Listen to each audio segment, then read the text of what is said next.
네. 검찰의 도이치모터스 주가 조작 사건의 결론, 무혐의 결론에 대해서 대다수의 국민들이 공감을 하지 못하고 있습니다. 굉장히 비판적인 여론이 있는 거 아실 겁니다. 우리 검찰총장께 질의하겠습니다. 네. 검찰의 김건희 여사에 대한 불기소 이유를 보더라도 김건희 여사가 시세 조종의 행위를 알았을 가능성을 뒷받침하는 정황들이 매우 많습니다. 특히 시세 조종 공범 중에 1인이 김모 씨가 민모 씨에게 도이치모터스 주식을 주당 3,300만에 8만 개 매도해달라, 그런 구체적 지시가 있었습니다. 그리고 7초 만에 김건희 여사가 같은 금액 같은 수량으로 매도 주문을 걸어서 계약이 체결이 됐습니다. 이거는 공범끼리 미리 얘기하지 않으면은 있을 수 없는 일이고 명백한 통정 행위다라는 것을 보여주는 그런 사례입니다. 또 김건희 여사 계좌를 관리하던 공범 김모 씨가 김건희 여사의 주식을 할인된 가격으로 블락딜로 주식을 매도하자 김건희 여사가 권오수에게 싼 가격에 주식을 매도했다라고 화를 냈다. 이런 것이 확인이 됐습니다. 이건 김건희 여사가 공범들 간의 시세 조정을 잘 알고 기대한 수익이 있었다는 것을 의미합니다. 적어도 김건희 여사가 이 공범들과는 의사 연락이 있었다, 이것을 알 수 있는 내용이죠.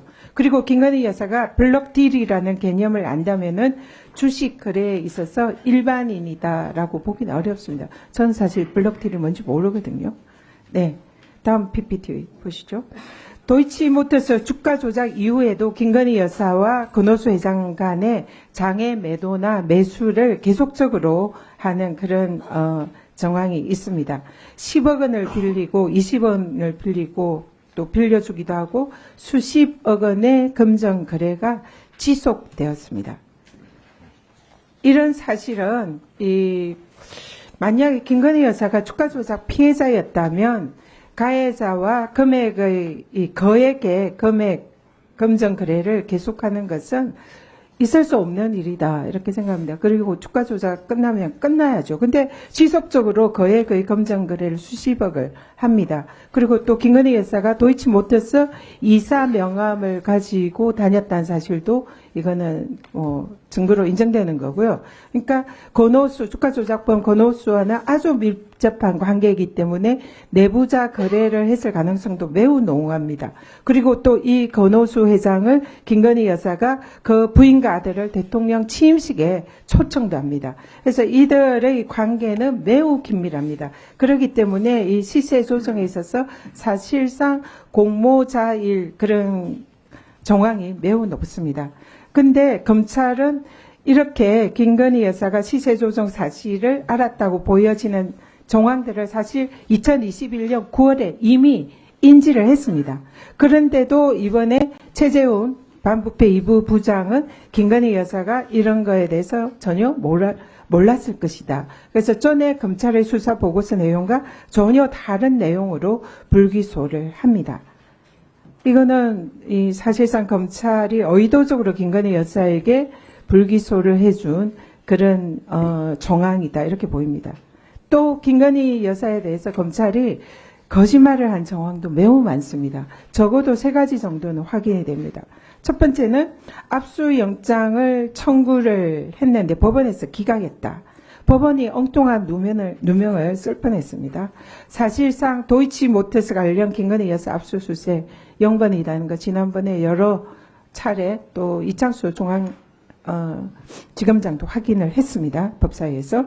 그리고 압수수색 영장 청구에 김건희 여사의 주거지가 포함됐다라고 수차례 언급을 했는데요. 실제로 김건희 여사 주거지 압수수색 0회 빵 한 번도 없었습니다. 세 번째, 이게 중요한데요. 이건 어제 MBC 기사 단독으로 나온 내용입니다. 김건희 여사와 같은 계좌주에 대한 압수수색 영장을 청구하지 않았다라고 검찰이 그동안 주장을 했는데, 사실은 2021년 9월 6일에 전주 역할 의혹이 있는 계좌주 이모 씨에 대한 주거지와 휴대폰 사무실을 압수수색한 사실이 드러났습니다. 세 번째 거짓말입니다. 이 내용은 10월 18일에 중앙지검이 출입 기자들에게 보낸 문자 메시지에 계좌주에 대한 압수수색 영장 청구는 없었다 라는 문자를 보냅니다. 그래서 실제로 이 내용이 어제 MBC 기사에 의해서 사실이 아님이 확인이 된 거죠. 실제로 계좌주에 대한 압수수색이 있었습니다. 자, 총장님. 지금 이 실제로 압수수색, 계좌주에 대한 압수수색 영장 청구가 있었는데 이걸 문자로 기자들에게 압수수색이 없었다라고 이렇게 문자 보내면 이거 명백한 허위 공문서 작성 및 동행사죄 아닙니까? 이거 수사해야 되지 않겠습니까? 문자 메시지가 허위 공문서인지에 대해서도 일단은 허위잖아요. 그 부분이 허위인지에 대해서도 지금 중앙지검에서 일단 그 언론을 부분에 상대로 관해서는 설명을 충분히 적어도 하고 있는 이런 것으로 알고 위법성을 있습니다. 인지가 됐고 MBC 기사에도 보도가 됐고 이 부분에 대해서 많은 국민들의 의구심을 가지고 있습니다. 지금 검찰이 쭉 거짓말을 하고 있어요. 그러면 이 부분에 대해서 검찰이 검사라는 이유로 수사도 하지 않고 감찰도 하지 않고 그냥 이렇게 방금 총장님 말씀처럼 변명만 해준다면 그러면 검찰이 검사를 수사하지 않고 감찰하지 않고 징계하지 않으니까 그래서 국회가 할 수 없이 검사 탄핵이라는 이런 제도를 이용하는 거 아닙니까? 그러니까 검찰이 스스로 자정을 해야죠. 그리고 이렇게 명백히 위법 정황이 드러남에도 불구하고 부실 수사, 덮어주기 수사한 이거야말로 직무유기 아닙니까? 앞으로 우리 총장님이 고등검찰청에게 항고가 사건이 올라가서 수사지를 하시겠다고 하셨는데 방금 제가 말씀드린 이런 내용들을 다시 한번 면밀히 검토해서 검찰 중앙지검에서 이게 부실 수사고 덮어주기 수사가 아니었는지를 면밀히 확인을 해보시기를 당부드립니다.